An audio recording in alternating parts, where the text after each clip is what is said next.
May nag-send po ng sticker, please pa-delete po, bawal po yan.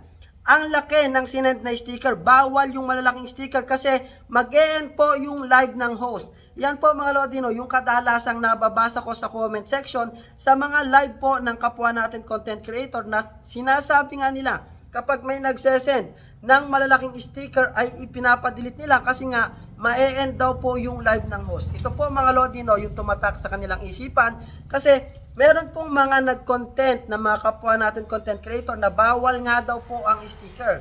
So mga Lodi, lilinawin po natin, hindi po bawal ang sticker. At lalong-lalo na, hindi po sticker ang dahilan kung bakit po nag-e-end ang live ng isang creator.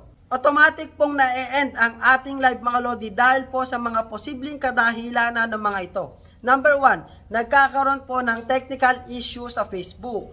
Number 2, yung internet speed po natin ay biglang bumabagal kaya biglang napuputol ang live.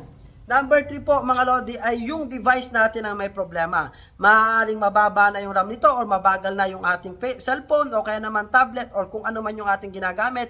At kapag medyo mahaba na yung ating live ay medyo hindi na kinakaya ng RAM ng ating device kaya naman automatic nagpo-force close po yung mga application na ating ginagamit. At wala pong kinalaman dyan ang sticker, okay?